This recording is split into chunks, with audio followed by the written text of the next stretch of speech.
Kita ke kabar mancanegara. Pemerintah Malaysia melarang masuk pekerja asing termasuk tenaga kerja Indonesia yang telah mudik.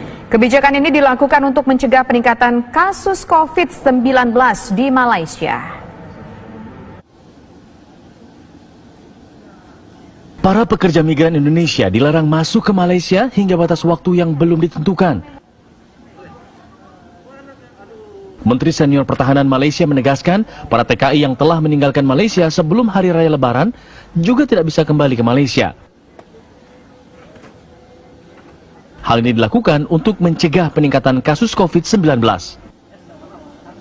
Jika ada warga Indonesia sebagai contoh yang bekerja di sini mempunyai pas ataupun permit kerja tetapi pulang untuk berihari raya di kampung dan sebagainya, once mereka pulang, kita tidak akan benarkan mereka masuk ke negara kita kerana polisi kita sewaktu PKP ini dilaksanakan, warga asing tidak dibenarkan sama sekali untuk memasuki negara kita kerana dasar tutup pintu kita untuk memastikan bahawa tiada kes import yang berlaku di negara kita. Sepanjang pemberlakuan isolasi berskala nasional, pemerintah Malaysia terus melakukan penjagaan, terutama di jalur darat maupun perairan untuk mencegah imigran ilegal masuk ke negaranya.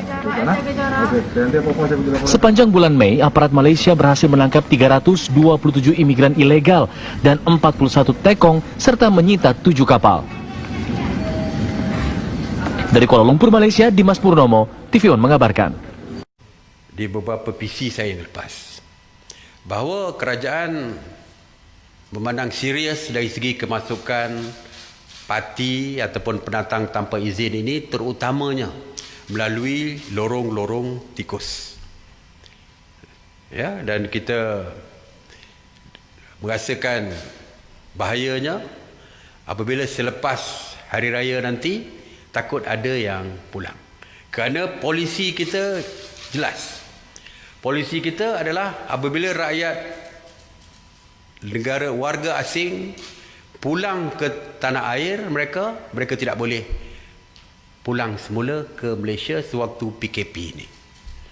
Sebagai contoh, jika ada warga Indonesia sebagai contoh yang bekerja di sini mempunyai pas ataupun permit kerja tetapi pulang untuk berihari raya di kampung dan sebagainya, once mereka pulang, kita tidak akan benarkan mereka masuk ke negara kita kerana polisi kita sewaktu PKP ini dilaksanakan, warga asing tidak dibenarkan sama sekali untuk memasuki negara kita kerana dasar tutup pintu kita untuk memastikan bahawa tiada kes import yang berlaku di negara kita. Walaupun itu yang kita membimbangkan kita, takut mereka menggunakan lorong-lorong tikus untuk masuk kembali ke negara kita. Oleh itu, operasi benteng ataupun ops benteng telah pun dilaksanakan yang melibatkan Angkatan Tentera Malaysia, Polis Diraja Malaysia, Agensi Penguatkuasaan Maritim Malaysia, Agensi Keselamatan Sempadan Malaysia yang melakukan operasi secara bersepadu bagi mengawal ketat sempadan negara, khususnya lorong-lorong tikus yang mungkin akan digunakan oleh warga luar, warga asing masuk secara haram melalui lorong-lorong tikus. Dari 1 Mei hingga semalam, seramai 327 parti dan 41 tekong telah pun ditangkap kerana cuba memasuki sempadan negara secara haram, terutamanya melalui lorong-lorong tikus yang saya sebutkan tadi, dan turut ditahan 7 individu yang disyaki sebagai penyelundup, dan 7 bot juga telah pun ditahan.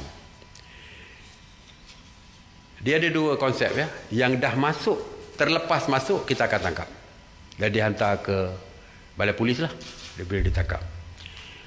Dan ada satu lagi adalah mereka yang belum lagi sampai merentasi kawasan sempadan negara, dan mereka ini akan diusir oleh agensi penguatkuasa kita. Setakat hari ini 86 parti telah pun diusir termasuklah 3 tekong dan juga 3 kapal yang diusir kerana cuba merentasi sempadan negara kita. Jadi seperti yang saya sebutkan bahawa kita memang serius di dalam mengawal sempadan kita dan kita akan terus memperketatkan kawalan di sempadan, terutamanya lorong-lorong tikus bagi kita sama ada mengusir ataupun menangkap sesiapa saja warga asing yang masuk secara haram ke negara kita.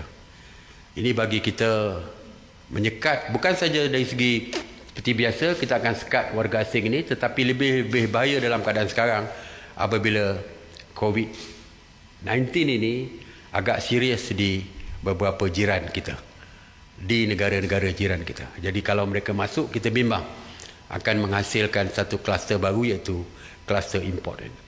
Jadi sebab itulah kita bertegas di kawasan sempadan. Manakala di dalam negara, ops benteng juga dilaksanakan. Sehingga hari ini, ops benteng telah pun berjaya menahan 1,515 warga negara asing. Jadi selain daripada sempadan, di dalam negara juga ops menahan parti ini diteruskan.